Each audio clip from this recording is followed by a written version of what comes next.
আমরা যারা নতুন প্রজন্ম আছি, আমরা যারা জেনজি আছি, তারা কি আদৌ জানি যে বাংলাদেশে দ্বিতীয় স্বৈরাচার হিসাবে কে প্রতিষ্ঠিত হয়েছিল? প্রথম স্বৈরাচার তো এরশাদ সাহেব ছিলেন, সেটা সবাই জানেন যে তাকে স্বৈরাচার হিসাবে বাংলার জনগণ আখ্যায়িত করেছিল, সকল রাজনৈতিক দল আখ্যায়িত করেছিল। তাকে 90-এর গণঅভ্যুত্থানে নামানো হয়, কিন্তু বহুল কাঙ্ক্ষিত একটা গণঅভ্যুত্থানের মাধ্যমে এরশাদকে সরানোর পরে তারপরে আবার কে স্বৈরাচার রূপে ফিরে আসে বা স্বৈরাচার প্রতিষ্ঠিত করে বা কে স্বৈরাচার হয়? 1991 সালের 7ই এপ্রিলের একটা পত্রিকার কাটিং আপনাদেরকে দেখাচ্ছি। খালেদা জিয়াকে নব্য স্বৈরাচার হিসাবে আখ্যায়িত করেছিল এই দেশের জনগণ।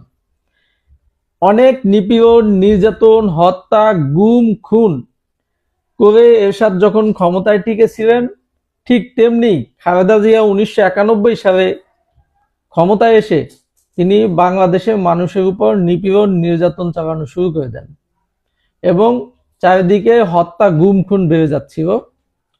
মানুষকে ধরে ধরে, রাজনৈতিক নেতাকর্মীদেরকে ধরে ধরে, সেটা জামাতের নেতাকর্মী হোক আর আওয়ামী লীগের নেতাকর্মী হোক, যাদের কি পাচ্ছিল সেই সময় ধরে ধরে গুম করে ফেলতো এবং আয়না করে রাখতো। সেই জন্য খালেদা জিয়াকে দ্বিতীয় নব্য স্বৈরাচার হিসাবে আখ্যায়িত করেছিল এই বাংলাদেশের জনগণ ও রাজনৈতিক দলগুলো। এটা আমার কথা না, এটা হচ্ছে 1991 সালের 7ই এপ্রিল আপনার হচ্ছে সূর্যোদয় যে পত্রিকাটা ছিল, সে সময় খুব নামি দামি একটা পত্রিকা ছিল, সেই পত্রিকায় নিউজ। এরপরে আসেন আমাদের জেনজি ভাই বোনেরা কি এটা জানেন যে 1990 সালের গণঅভ্যুত্থান হওয়ার পরে জামাত, বিএনপি এবং আওয়ামী লীগ একটা 3 দলীয় চুক্তি হয় এস্টামে। সেই চুক্তিটি হচ্ছে যে আগামীতে যত নির্বাচন হবে সবগুলো হবে নির্দলীয় নিরপেক্ষ সরকারের অধীনে। কিন্তু খালেদা জিয়া এমনই ভাবে নব্য স্বৈরাচারী কায়দায় দেশ পরিচালনা শুরু করেন, তিনি সেই 3 দলীয় চুক্তি বাতিল করে এককভাবে ক্ষমতায় থাকার জন্য 1996 সালে এককভাবে নির্বাচনের আয়োজন করেন।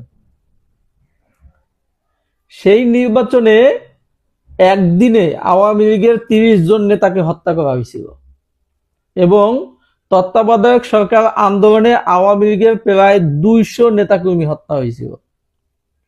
পাশাপাশি হচ্ছে যখন খালেদা জিয়াকে গণঅভ্যুত্থান করে 1996 সালে 15ই ফেব্রুয়ারি নির্বাচনে খালেদা জিয়া এককভাবে নির্বাচন করে সেই নির্বাচনে জয়লাভ করে প্রধানমন্ত্রী পদে বসেন।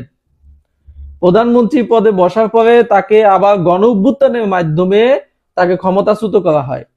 সেই গণঅভ্যুত্থান করতে গিয়ে আওয়ামী লীগের প্রায় 230 জন নেতাকর্মী নিহত হয়েছিলেন খালেদা জিয়ার প্রশাসনের গুলিতে। এখন বিষয়টা হচ্ছে যে বাংলাদেশে দ্বিতীয় স্বৈরাচার এবং বাংলাদেশের নির্দলীয় নিরপেক্ষ তত্ত্বাবধায়ক সরকার ধ্বংস এবং বিরোধী দলীয় নেতাকর্মীদেরকে হত্যা, গুম, খুন, নির্যাতন বেগম খালেদা জিয়াই শুরু করেছিলেন। তো প্রিয় জেনজি এবং নতুন প্রজন্মের ভাই বোনেরা, আপনারা ইতিহাস পড়বেন, এটাই হচ্ছে আপনাদের কাছে আবেদন। এবং যারা ভিডিওটি দেখবেন সবাই শেয়ার করে দিবেন, যাতে নতুন প্রজন্মের ভাই বোনেরা সবাই জানতে পারে যে 1991 সালে দ্বিতীয় স্বৈরাচারের জন্ম হয়েছিল, সেটি ছিল খালেদা জিয়া। সবাই ভালো থাকবেন, সুস্থ থাকবেন। আল্লাহ হাফেজ, আসসালামু আলাইকুম।